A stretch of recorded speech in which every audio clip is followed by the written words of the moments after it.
Susannah Wesley era uma mulher de opinião e convicções muito fortes. Ela, ainda muito jovem, se casou com um reverendo chamado Samuel Wesley e juntos eles tiveram nada mais, nada menos do que 19 filhos. Quando as crianças ainda eram pequenas, eles sofreram um incidente muito trágico. A casa que eles moravam pegou fogo. Uma das crianças acordou na madrugada e viu as chamas. E começou a chamar o papai e a mamãe. E todo mundo que morava na casa foi evacuando o lugar. Quando eles chegaram lá fora, eles perceberam que tinha uma criança faltando.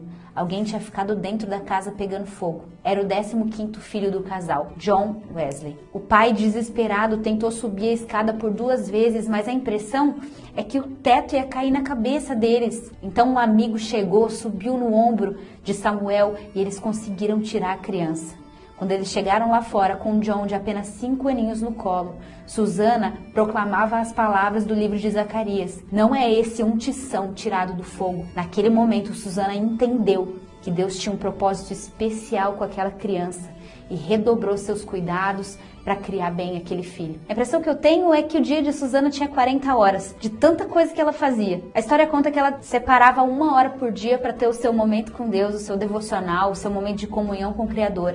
Ali ela orava, ali ela lia a Bíblia, e as crianças sabiam que não podiam interromper ela naquele momento. Ver a mãe fazendo isso todos os dias foi algo que inspirou a vida de oração dos meninos. Outra 1 hora por dia era separada apenas para orar em favor dos filhos.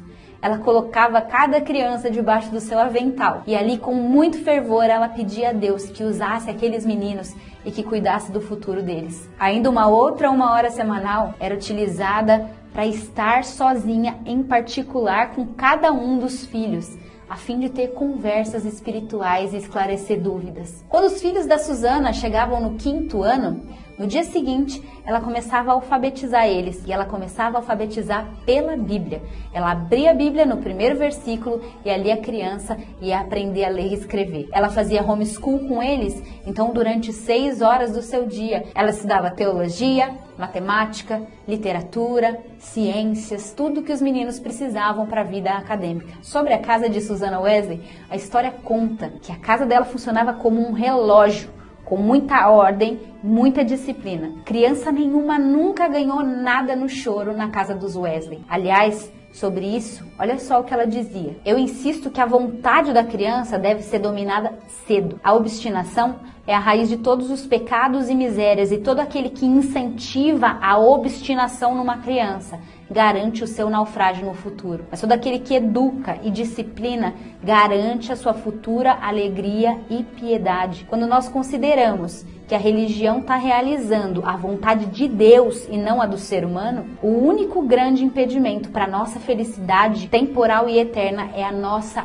obstinação. Assim, nenhuma indulgência pode ser trivial e nenhuma negação deixa de ter recompensa. O céu ou o inferno dependem somente disso. Assim, o pai e a mãe que estudam uma forma de vencer a obstinação dos filhos trabalha junto com Deus na renovação e na salvação de uma alma. O pai que se submete à vontade, a todas as vontades da criança, faz a obra do diabo, torna a religião impraticável e a salvação inalcançável. Ao ceder a todas as vontades dos filhos, você os condena, corpo e alma, para sempre. A casa dos Wesley tinha culto doméstico todos os dias. Todos paravam o que estavam fazendo para ir adorar a Deus juntos. Quando Samuel, o pai da família, tinha que viajar e passar muitos dias longe, Susannah assumiu o controle e a direção do culto. E ela tinha tanto fervor, tanto fogo de Deus no seu coração, que os vizinhos vinham participar do culto para vê-la adorar e compartilhar a palavra de Deus. Quando Susannah ainda era uma menininha, ela fez uma oração a Deus, pedindo: Deus, através da minha vida, acenda uma luz espiritual na Inglaterra, que se espalhe por todo o mundo.